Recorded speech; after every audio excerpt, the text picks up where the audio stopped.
भारत की एक ऐसी सीक्रेट पावर, अंडमान और निकोबार द्वीप, आखिर कैसे? चलिए समझते हैं। भारत का इतना बड़ा मेनलैंड और उसके सामने ये छोटे छोटे आइलैंड्स, पर इनकी अहमियत कहीं ज्यादा है। तो सवाल ये है कि इन छोटे से आइलैंड्स से चीन जैसा सुपर पावर नर्वस क्यों होता है? इसकी पहली वजह एक बहुत ही खास जगह पर है, स्ट्रेट ऑफ मलक्का। और ये रास्ता हमारे अंडमान और निकोबार आइलैंड से बस कुछ ही दूरी पर है। सोचिए, दुनिया का 40% ट्रेड सिर्फ इसी एक पतले से रास्ते से गुजरता है, और चीन का तो ज्यादातर सामान इसी रास्ते से आता जाता है। ये सबसे छोटा रूट है। अब इसी को देखते हुए भारत यहाँ 3 बहुत बड़े स्ट्रेटेजिक मूव्स ले रहा है। पता है, इसे कुछ लोग इंडिया का पेंटागन भी कहते हैं। तो आखिर क्या है ये 3 कदम? चलिए एक एक करके समझते हैं। पहला कदम है देश की पहली ट्राई सर्विस कमांड बनाना, मतलब आर्मी, नेवी, एयरफोर्स सब एक साथ।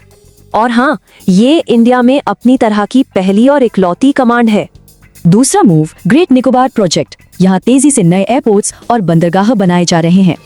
और तीसरा कदम है सिंगापुर और इंडोनेशिया के साथ मिलकर समंदर में पेट्रोलिंग करना। इन सारे कदमों से बे ऑफ बंगाल और मलक्का स्ट्रेट में भारत का दबदबा बढ़ रहा है। इसका असर बिल्कुल वैसा है जैसे किसी की सांस रोक दी हो, एक चोक होल्ड।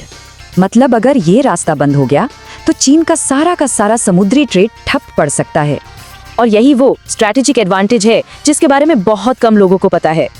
तो असल में यही है भारत की सीक्रेट पावर, दुनिया के सबसे जरूरी समुद्री रास्ते पर कंट्रोल। अब देखने वाली बात ये होगी कि ये सीक्रेट पावर इस पूरे रीजन में पावर बैलेंस को कैसे बदलती है।